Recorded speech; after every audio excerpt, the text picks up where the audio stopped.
Hi everyone and welcome to this week's WARNO devblog, once again on a Thursday, but it's okay, I'll let them off slightly as I was kind of warned in advance this week and last week that the day was going to change. Now this week's devblog is all about the destruction mode, because apparently a lot of people have been confused by this, which is understandable if they perhaps haven't played the previous games, especially Wargame Red Dragon where it's fairly popular.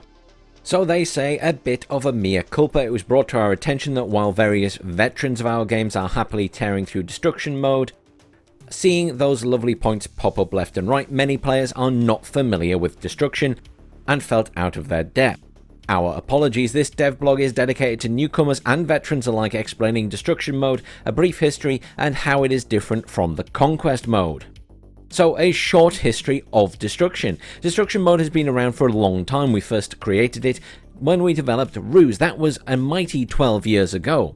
Our goal for Ruse was to create a pure strategy game where neither hardcore micromanagement, think clicks per second, nor forced game rules would prove to be a path to win.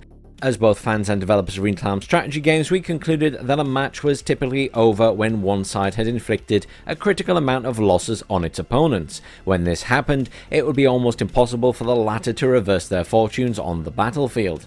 So we thought, what if we display those losses for each side? Furthermore, what if we showed it as a direct feedback on the player actions, aka destroying a unit?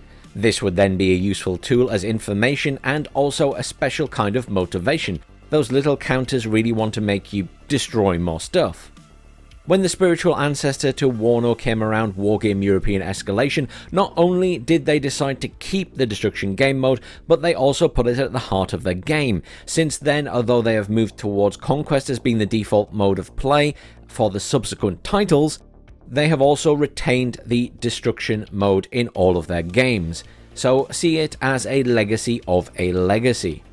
So what is destruction? Within WARNO, destruction and conquest modes are not exactly modes, but instead they are labelled as game rules in the game's lobby, and they will keep referring to them as modes for all intents and purposes, especially in this blog. So now, counterintuitively, destruction mode is a game mode where conquering terrain is vital to winning. Indeed, your in-game economy depends on it. Within the mode, each command zone captured increases your income by a certain sum per second. The income increase revolves around how many and which zones you control. The more command zones you control with a command unit, especially ones that net you higher income, the more units you can field, and thus a player's ability to apply pressure on the enemy increases. In other words, controlling real estate on the battlefield brings a definite economic advantage. This will eventually shift the power in favor of the player or team who controls more zones and therefore income. So where destruction mode control zones give you extra income, in conquest mode control zones give you victory points. However, now let's move on to the next subheading, which is a little bit of destruction. So in destruction mode, these victory points are won by destroying units. Each time you destroy a unit, you earn its deployment price in points. This means the bigger, more expensive units you destroy, the more victory points you'll gain. So now we have an interesting gameplay dynamic where the player controlling more zones can deploy more expensive units. Still, if you don't take care of these units, they might run the chance of being destroyed and giving your opponent even more victory points. Destruction mode is about applying overwhelming destruction in a local area to smash as many valuable units as possible while retaining the greatest economy of force on your side. A marked difference between conquest and destruction mode is that the latter has a different rhythm, often more brutal and intense. When reintroducing the mode to WARNO, we also took the opportunity to make sure all of the maps were made to feel unique for destruction mode. Deployment and reinforcement routes are different, as are command zoned locations. And as already mentioned, we are updating more maps to host destruction mode. A whole bunch of them are being tested by the strike team, so get ready for some more sneak peeks soon.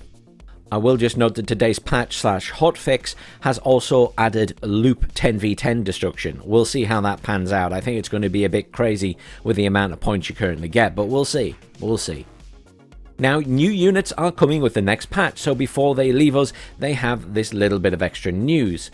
There are two new units coming to the 35th Guards Air Assault Brigade. The first is a 1V119 rheostat, an airborne recon radar built on an BMD-1 hull, and also an MI-8 MTV, an Mi-8 modified based on Soviet Army's Afghan war experience, built with better protection, basically ECM and flares against anti-air, specifically Stinger manpads. And the final thing they mention is that the upcoming Udino milestone is ready to be tested, and the major update will soon run the gauntlet of the strike team before its full release. In the background, you will notice I have been running a short video showing off the new version of the chopper. The full video in all its glory is available over on the Eugen YouTube page with their music. I do not run their music because it's all copyrighted, so if you want to see it in its original glory, you'll have to head over there. The link is below. Finally, as ever, here are a series of images taken from their Instagram this week for those who do not have it.